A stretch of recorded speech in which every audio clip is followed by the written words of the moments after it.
put a smile on your face when you're moving from place to place. Good morning, good morning, morning. Good morning, viewers. We're just at about 7:29 a.m. and welcome back to the Tobago Updates morning show, coming to you here live from the Port Mall in Scarborough, Tobago.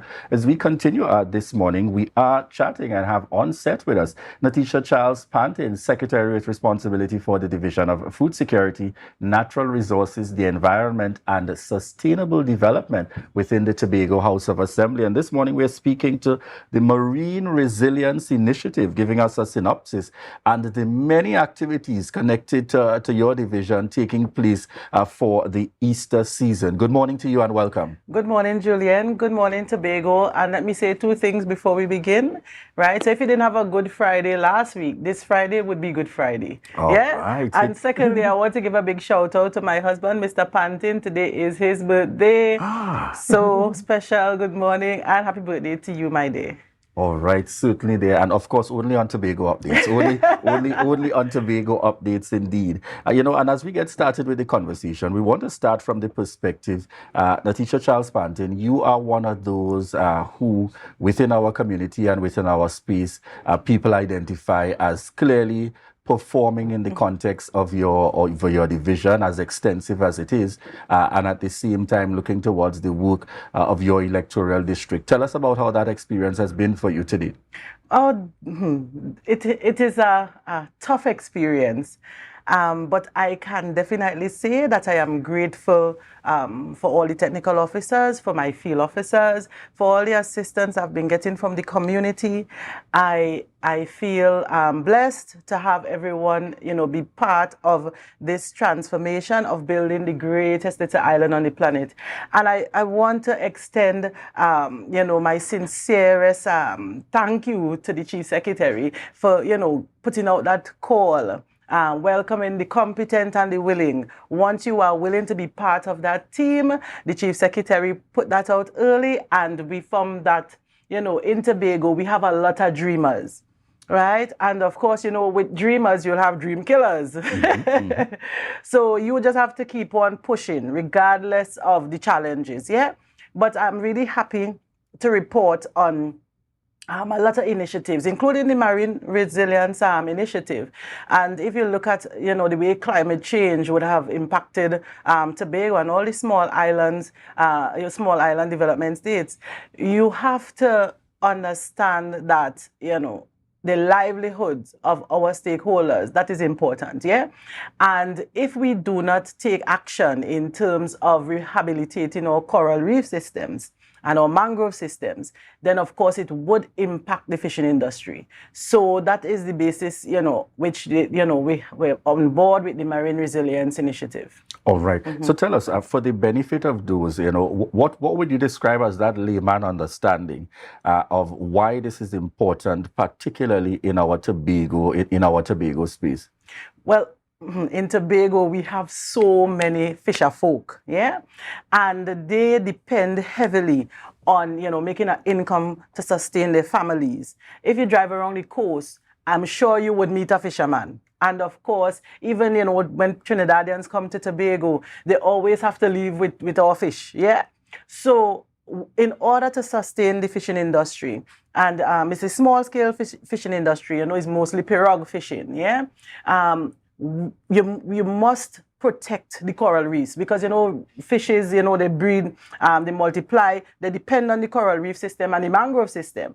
And if we don't protect, these systems, then it will impact the fishing industry heavily. And that is why you see the division, we are embarking on so many initiatives, including, the initiative where we clean up after the oil spill and, we do a lot of collection of the bottles and, different types of waste. So that is why we try to protect these areas so that we can, sustain the fishing industry for the fisher folk. Would you say quite naturally, and I'm glad you mentioned the oil spill in particular, that for the division and the section that treats with that, there's now a greater level of focus in really ensuring that kind of preservation and restoration as far as is humanly possible, along with all those other stakeholders that would have been a part, TEMA included, and so on? Yes, correct.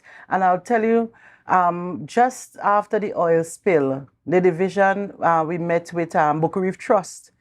and a company called Bocalis, I believe it's a Dutch company, and they would have experimented with building reef systems, using modular systems under the sea. And in 1.5 years, you could actually see corals growing from these modular systems. So in conjunction with the Boca Reef Trust and this company, we have demarcated an area at Buku, at the no man's land area, so that we could experiment on, how we could create reefs within a short space of time, right? So, we not only have IMA on board with another initiative, the Marine Resilience Initiative, but you have other people coming on board to see how best they can experiment with, the science of rehabilitating and restoring reefs. Yeah? Certainly. I want to also get from you, we're speaking to the Easter season. Yes. That is upcoming. And I know, for one, I want us to start by chatting in relation to it's the extravaganza at the Scarborough market. Give us a little more details as it relates to this initiative. Okay, so under our division, we have a lot of stakeholders and vendors, the agro-processors, horticulturists. We have a lot of stakeholders that reside at the Scarborough market. I have to say reside because they don't want to close down at all. Yeah, so they're always open. And, Easter is just one of the ways to promote their businesses. And that is what the division does. It supports other stakeholders rather than try to compete. Yeah. So they came up, and I said the technical officers, they came up with the extravaganza team to, commemorate Easter and to provide deals for Tobagonians. So when you go there, you'll get vouchers, discounts. And of course, I love partnerships, so I encourage that. So they partnered with Be Mobile, they partnered with the Home Garden unit under the division, and NEDCO to offer grants, so that when you go there, you will, have access to different things. You get free seedlings, the kids will enjoy games, different fun events. So, it's nice to go and support Tobago, yeah? So come out on the 28th at the Scarborough market and support our local vendors. All right, and this is open to all of Tobago, not just limited. Open to all. Excellent. The other area I wanted to touch on, I know this also falls within the span of your division. We see some activities carded for the botanical gardens as well in this Easter season. Tell us a little bit about that. Yes, so on this Saturday, we will have a lot of fun and games for the children and for families. Yeah, so the traditional bouncy castle, I'm saying traditional now because everywhere is bouncy castle. You have face painting, ring toss, whatever kids love to do, you're going to get it at the Scarborough Botanical Gardens this Saturday from 2 p.m. And as you get into the night, we will have another movie night. Yeah, so if you enjoyed what we had for Christmas, you will enjoy what we're going to have for Easter. So come out and enjoy the movie night. And of course, we're going to have a whole lot of vendors there who we support and, encourage people to come and purchase from the vendors. All these initiatives is a way to boost the economy of Tobago, to get businesses up and running, yeah? So come out and support your local vendors at the Scarborough Botanical Gardens, 2 p.m. into the night, as we watch a movie for the Easter. Yeah. Excellent. And we're chatting one time, we just saw on screen also, Good Friday. Yes. Tell us this about Friday the will be happenings Good in Friday. relation to the Good Friday movie that takes place. The Good Friday, well, I don't want to tell you what the movie. I'll leave that to the staff to advertise the movie. Yeah. I did tell them I don't want them to show Passion of Christ, of course. Yeah, but they will advertise the movie very soon. All right, certainly. And that takes place, if we could just have the flyer up again, that takes place on Good Friday. Yes. What's the time that is? On the 28th. Right.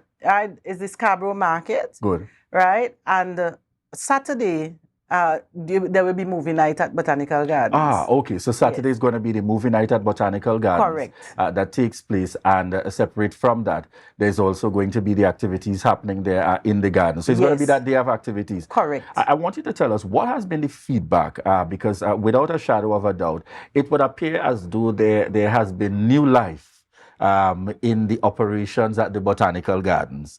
A greater level of excitement to be there. I even recall when the collaboration was done with Tobago Updates and a number of other entities, stakeholders coming together and connecting with the division and the division's companies to really bring forth.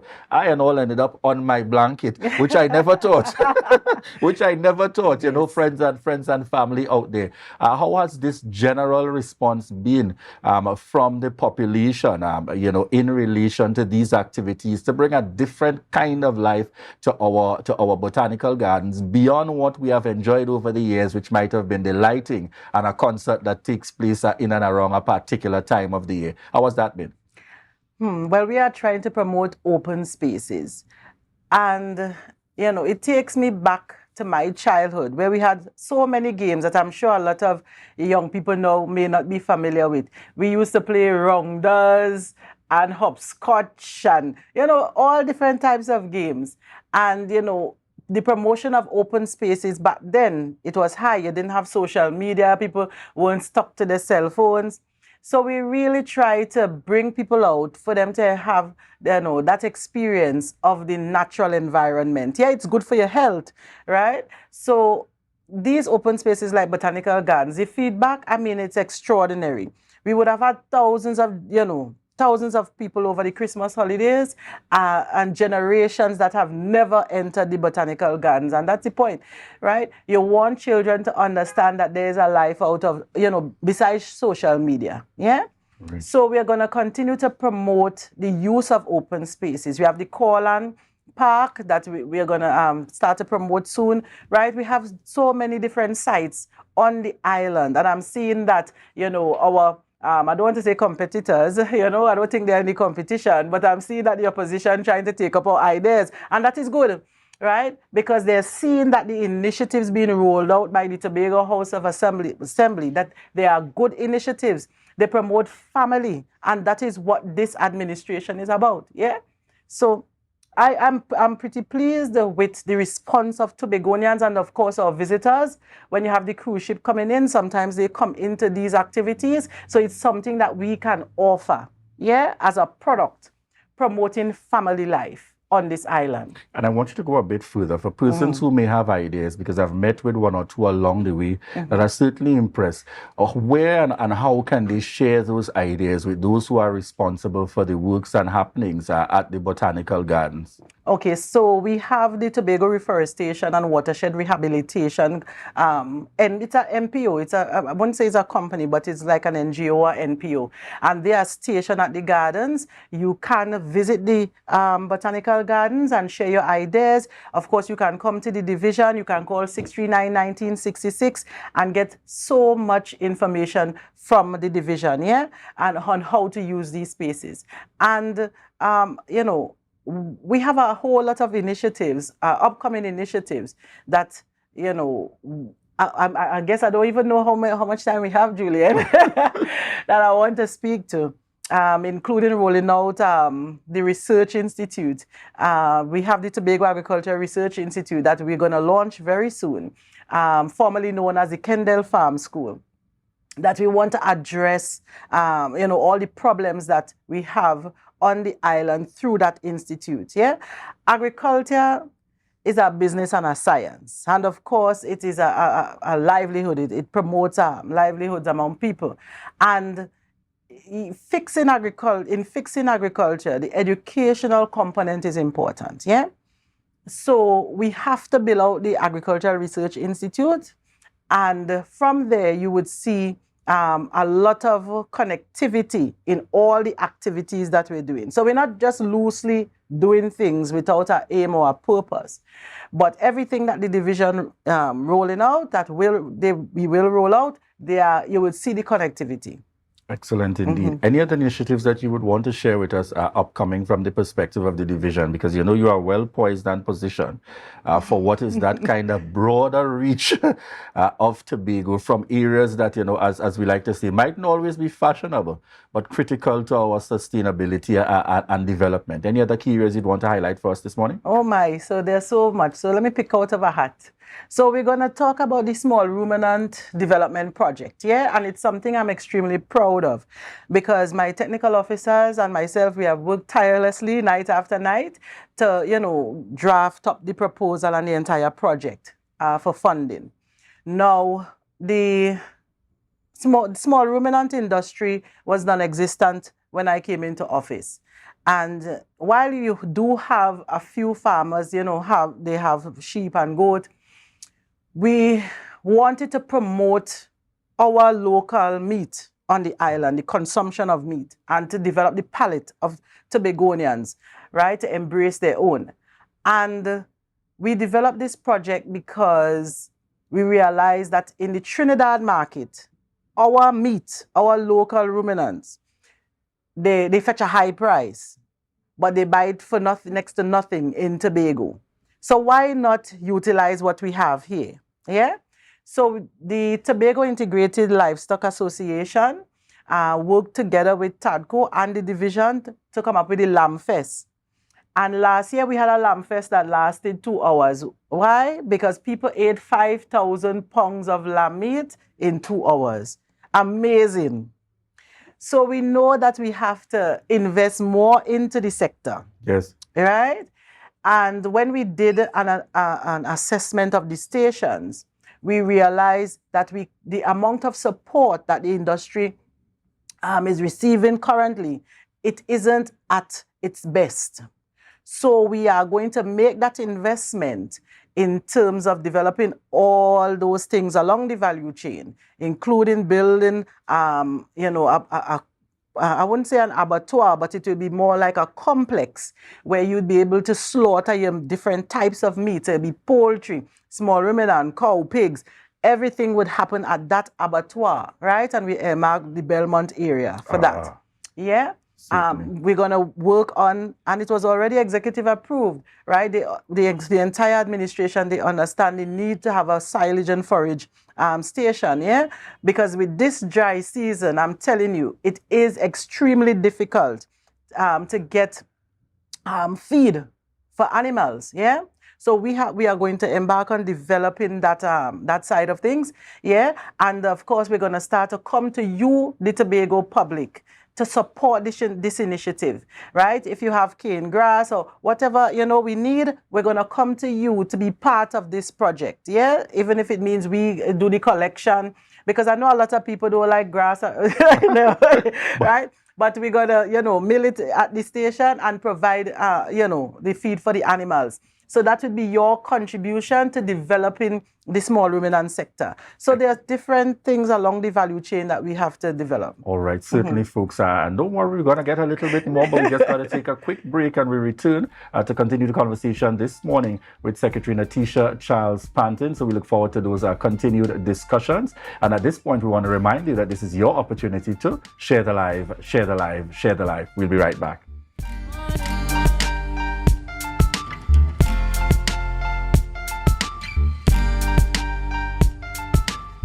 Welcome back to the morning show on Tobago Updates Television. I am Adana Kambi, and we continue conversations this morning in studio with Assemblyman Natisha Charles-Pantin, the secretary there with responsibility for the division of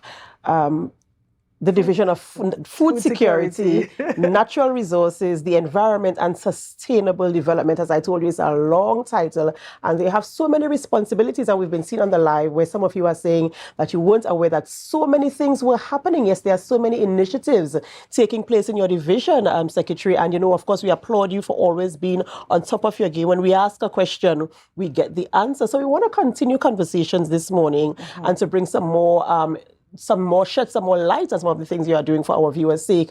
We're talking now about the mega farming. Yes, and I was talking earlier about the small ruminant initiative project that we're doing, yeah? And that would feed into the mega farming project, yeah? So I know that a lot of people, they may not be aware of some of the activities leading up to all of this mega farming project. Now, before we would have heard people, they're getting agricultural lands. But the scientific side, the business side, nobody's working on that. So many times people get into agriculture and then they fail at both. And then they come back and say, well, we need more funding. But the more funding you get without the technical support, you're on a pathway to failure. That's right. So we have to do things differently, yeah? And that is why I'm trying to build out those projects to build capacity in our stakeholders, yeah? So the Small Ruminant Project is just that, right? Providing the scientific support, the business support, so that people will become successful agri-entrepreneurs, yeah? So recently we would have done artificial insemination, embryonic transfer, you know, towards increasing the quality of stock that we would have on the island. And of course, we'd have to bring in more stock as well, right? But first, we made a call. We want 1,000 lambs. We want 500 goat kids. We're trying to get a pool, yeah, from the Tobago farmers. And of course, we'd have to supplement that by also doing, again, embryonic transfer, as well as bringing in stock. So very soon, we're going to have a lot of small ruminants on the island. So if you're interested in to be part of the Small Ruminant Project, please contact the division and get some more information. Now, you know, I want people to understand that farming could happen at different levels. Yeah, you can be an agri-entrepreneur. You can be a home gardener. Right. Yeah, and we almost have 1,000 home gardeners. That's right. I am one. Very good. Yeah. So we categorize people and then give them the support that they need. Yeah. Because you may be interested in just growing some cucumbers in the back of your yard. Yeah. But there are some people that want to take it to the next level. That's right. Now, currently, we have the Capital of Paradise. The current model that we have, we don't pay our crews to fish. They work on commission. So the more you catch, the more money you make. And I can tell you they make more money than I do, right? I think I should be on board the Capital of Paradise and, and enjoy the ambience of the sea. That's right. I'm reconsidering now. You understand? So when whatever they catch, you get a commission. Right. So the more they catch and they're motivated to fish. And that is why sometimes when the vessel, before it even comes in, all the fish is sold. Right. And if that model is working, we're looking at a similar arrangement for commercial farmers. Yeah, maybe we need to set up the infrastructure and then pay you to farm. So you work on commission. That way you ensure productivity. That's right. It's a discussion we're having. So we're currently building out the mega farming initiative. We will be giving out agricultural lands, but it must be a model that ensures productivity and increased sustainability as production. Well. Correct. And this is something that some of the initiatives don't focus on. We start something, it's a good initiative, a good idea. People are going to benefit in the short term. But the fact that you're talking about providing that measure of support to ensure productivity and sustainability for continuation is something applaudable, and it's something that we really need to continue investing in, because you don't want this to be a one-off. No, you don't want it to be a one-off. So if you're a farmer, you have a passion, and I mean, everybody would say they are farmers, right? I know people, they have 5 goats, and I'm a farmer. Yes, you are a farmer. You know how to farm, at a scale. Right. But if you're into commercial farming, you need to be trained, right? You need to have the resources, and it is no bed of roses. Agriculture, it is something that you have to try and perfect, right? There's no one-off success, yeah? So the initial investment should be made. Maybe if you're going into the Small Ruminant Project, maybe you need, for certain, you would need to have your own home. You would need to have the infrastructure to support small ruminants. So maybe we provide you with that, and we give you the training, which is necessary. Yes. But the old model they looked at is they give you the land, and then you don't have an access road. So you have to come back an access road, and then you're on a list, because you alone want the access road. And then after you get the access road, you want light. Then you want water. And then 10 years, 15 years gone, and you raise a whole child going into college, and you would not have farmed. Right. So to avoid that, it is best that you set you up on the right path for success. And if you're a home gardener, you have the same access, right? You have a similar access to fit your type of activity. So you'll have your incentive, yeah? If you're a registered farmer. You may have the home gardening initiative coming to you to show you how to grow crops within your small space. So you could have hundreds of lettuce right in the back of your yard. You may not need, acres of land to do that. So you get, the similar type of support to fit your activity. Yeah? So that is why we reconfigured the division to support your activity.